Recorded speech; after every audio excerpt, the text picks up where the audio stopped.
This tiny plastic bead is a silent witness to a global crime. It's smaller than a lentil. It looks like a pebble, or maybe a fish egg. In the industry, they call it a nurdle. The raw, pre-production seed from which almost every plastic object you've ever touched is born. It shouldn't be here, on this beach, thousands of miles from the factory that spit it out. But it is. And if you look closer, you can see tiny bite marks etched into its surface. Something tried to eat this. Something thought this synthetic stranger was food. This single, insignificant bead is a time capsule. It holds the story of a brilliant invention, a dangerous promise, and a system so vast it's become our second nature.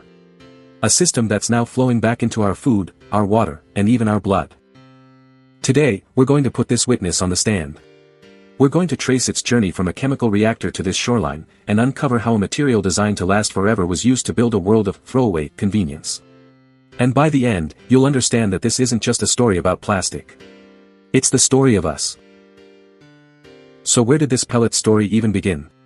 To understand its DNA, you have to go back to the 19th century. A time of steam, steel, and a burning desire to cheat nature. Back then, if you wanted something beautiful and exotic, you had to take it. Ivory from an elephant's tusk. Tortoiseshell from the back of a sea turtle. Coral from the ocean floor. These were nature's luxury goods. They were rare, expensive, and bloody. An inventor named Alexander Parks saw a different future. He was a chemist, a tinkerer, and he was obsessed with a strange new substance made from treating cotton with nitric acid, cellulose nitrate.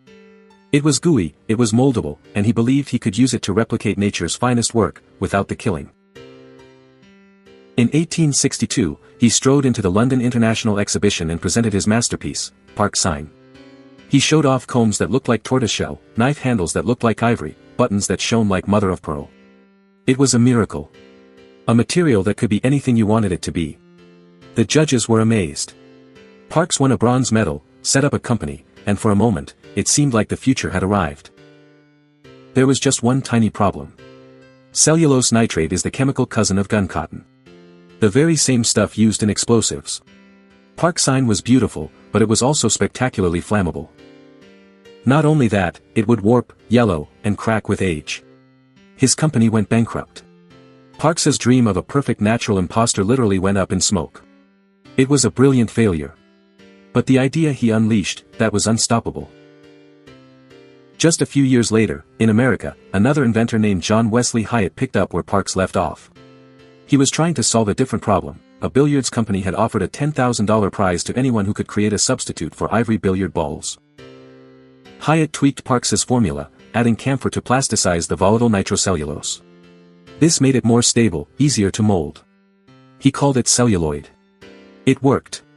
He didn't win the prize, but he created something far more valuable, the first commercially successful plastic. Celluloid was everywhere. Combs, shirt collars, cuffs, jewelry. But its most famous role was as the foundation of movie film. For the first time, we could capture motion, capture light, capture dreams on a thin, flexible strip. But the ghost of Parks' sign was still lurking in the chemistry. Celluloid was still flammable. The heat from projector lamps could cause film reels to ignite with explosive force. Theater fires were a terrifyingly common price to pay for this new magic. The dream of cheating nature was still, quite literally, playing with fire. A better, safer, truly synthetic material was needed. That brings us to 1907, and a Belgian-American chemist named Leo Baekeland.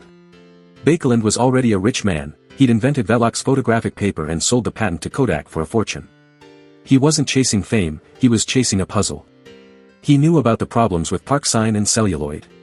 He wanted to create something entirely new, born not from cotton or plants, but purely from synthetic chemistry. He began experimenting with two common industrial chemicals, phenol, a smelly antiseptic, and formaldehyde, an acrid preservative. When he mixed them together under just the right heat and pressure, something incredible happened. They didn't just mix, they fused. They formed long, cross-linked polymer chains that locked into a rigid, unshakable structure. He had created the world's first truly synthetic plastic. A material that did not exist anywhere in nature. He called it Bakelite. And it was a game-changer. It was hard, dense, and strong. It was a phenomenal electrical insulator, which was perfect for the burgeoning age of electricity. Most importantly, it was heat-resistant. It would not burn like its predecessors. Suddenly, modernity had a new uniform. Radio casings, telephones, electrical switches, airplane dashboards, brightly colored jewelry, kitchen utensil handles, all made from this new material of 1,000 uses. Bakelite was the sturdy, reliable, trustworthy foundation of the modern home. For the first time, we had created a synthetic that wasn't just imitating nature. In many ways, it was better. It was safer. It was more reliable. The molecule was finally tamed. Then came the wars. And with them, an explosion of chemical creativity. In 1933, a lucky accident in a British lab at ICI produced a waxy, flexible new polymer, polyethylene. It was lightweight and turned out to be the perfect insulator for vital secret radar cables during World War II, giving Allied planes a critical advantage. At the same time, over at DuPont in America, chemists were spinning coal, air, and water into a filament as fine as a spider's thread, yet as strong as steel. They called it nylon. It went into parachutes, ropes, and flak jackets.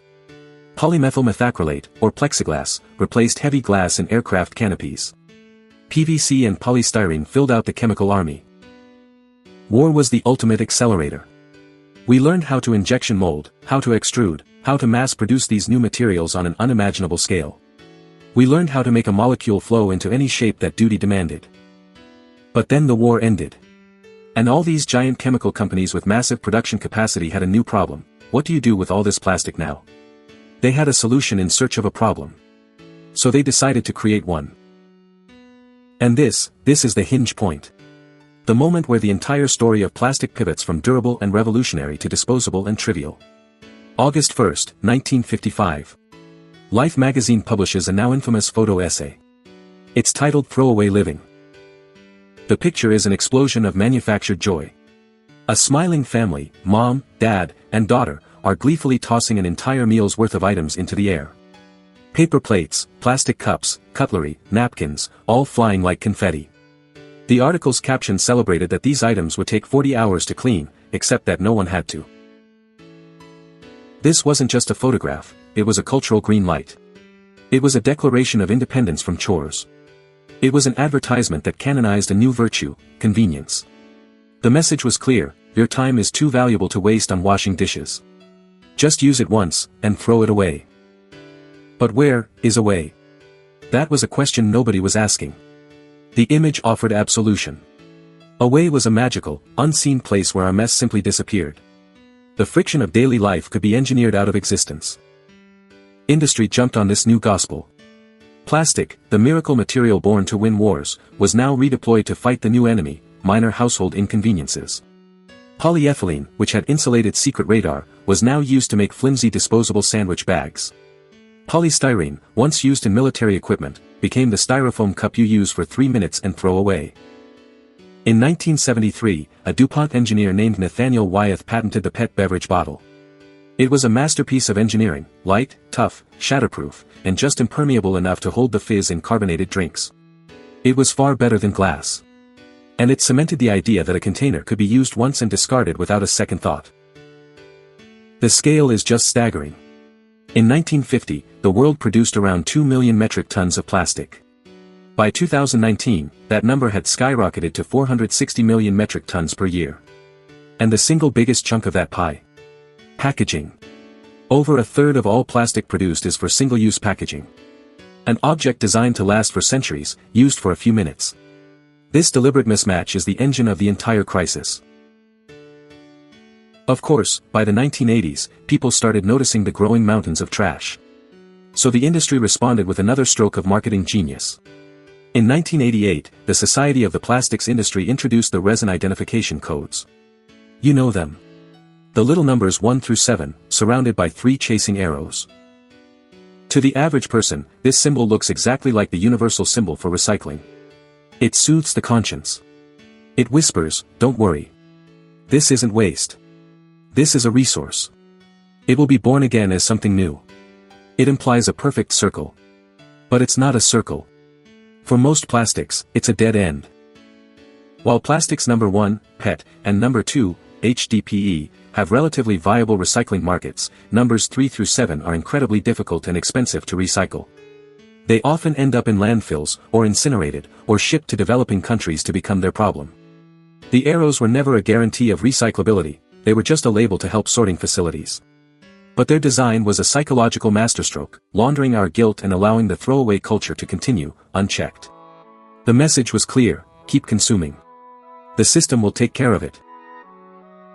But the system doesn't take care of it. The system leaks. It has always leaked. In 1991, the industry itself admitted as much, launching an internal program called Operation Clean Sweep to try to curb the loss of, you guessed it, nurdles. The very same pre-production pellets we're holding in our hand. Because every single step of the supply chain, from the reactor where it's born, to the pneumatic tube that sucks it up, to the rail car that ships it, to the hopper that unloads it into a molding machine, every single transfer is a chance for these tiny, lightweight beads to escape. A sudden gust of wind. A leaky valve. A clumsy spill during unloading. A storm drain near a factory. Globally, it's estimated that hundreds of thousands of metric tons of these nurdles are lost to the environment every single year. They are the runaway seeds of our plastic world, sluicing down rivers and drains, heading for the ocean. In 2021, we saw the catastrophic result of this leaky system when the cargo ship MV Express Pearl caught fire and sank off the coast of Sri Lanka. It was carrying 1,680 tons of nurdles. They washed ashore by the billions, coating miles of pristine beaches in a thick, toxic blizzard of plastic snow. An entire nation's coastline, buried in the raw material of our convenience. And here is the most important truth about this material we invented. Plastic does not return to dust. It doesn't biodegrade. It simply breaks up. The sun's UV rays and the crashing waves break it down into smaller, and smaller, and smaller pieces. Microplastics. Nanoplastics. Tiny, persistent fragments that are now in every corner of our planet, from the peak of Mount Everest to the bottom of the Mariana Trench. And they are getting into us. Biology does not forget. These fragments are in the sea salt we sprinkle on our food. They are in our beer. They are in the air we breathe. Tire dust, fibers from our polyester fleece jackets, paint particles, it's an invisible plastic smog. In 2020, for the first time, scientists found microplastics lodged in human placentas, on both the mother's and the fetus's side. In 2022, another study found plastic particles circulating in the blood of 80% of donors they tested, PET from bottles, polystyrene from cups, polyethylene from bags, all riding along in our own circulation. And it's not just the plastic itself. It's the chemical additives that give plastic its properties. Phthalates for flexibility, bisphenol like BPA for hardness, brominated flame retardants. These chemicals are not chemically bonded to the polymer. They can leach out. Many are known endocrine disruptors, meaning they can mimic our hormones and interfere with our biological systems. This nurdle in my hand is no longer just a piece of industrial feedstock. It's evidence. It is a witness to a system that has fundamentally broken the boundary between the artificial and the biological. We created a second nature to serve us, and now it has become a permanent, indigestible part of the first nature, and a part of us. So what do we do? When we're faced with a problem this vast, it's easy to feel hopeless. To feel that our small choices don't matter. And pointing fingers at individual consumers is exactly what the system was designed to encourage. Guilt is not a strategy. But understanding is. The real solution isn't about blaming someone for using a plastic straw. It's about demanding a smarter system. The problem was created by design choices, and it can be fixed by better ones. It starts by going back to the source, upstream. It means designing products smarter. Banning needless, multi-material monstrosities that are impossible to recycle. Building things out of single polymers. Retiring toxic legacy additives that we know are harmful. It means accountability. It means extended producer responsibility, where the company that produces the plastic is legally and financially responsible for where it ends up. It means strict audits and real penalties for nurdle spills and pellet loss. Treating a pellet leak like we treat an oil spill. It means building systems, not relying on individual guilt. Investing in robust reuse logistics, refill stations, and deposit return schemes that turn a bottle from a piece of trash back into a valuable asset. And it means honest labeling. Ditching the misleading chasing arrows that promise a fantasy and replacing them with clear, blunt information about what will actually happen to an object when you are done with it. I'm setting this nurdle back down, next to the real pebbles on the shoreline. It gleams brighter than they do. It stands out, an artificial star against the dull earth. It was made to catch the eye. Made to be desirable. Our second nature, still trying desperately to pass for the first. The tide is coming in now, and it will decide where this piece of our story goes next. Or we will. The verdict is in.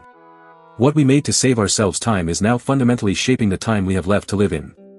We were trained by a clever photo and a clever logo that, away, exists. The most powerful counter-technology we have now is honesty. Counting what leaks. Redesigning what we make. Refusing to mistake a symbol for a solution. Your choices are a lever, absolutely. But your voice demanding better design and smarter policy, that's the fulcrum that moves the world. If you want to see another story of a simple invention that spiraled out of control and remade our planet, click the video on screen now. And before you go, answer this one question in the comments: what's one single-use plastic item you think we could completely eliminate tomorrow? I'm genuinely curious to read your ideas. Finally, if you believe in understanding the hidden systems that run our world, consider subscribing. We decode a new one every day. Thanks for watching.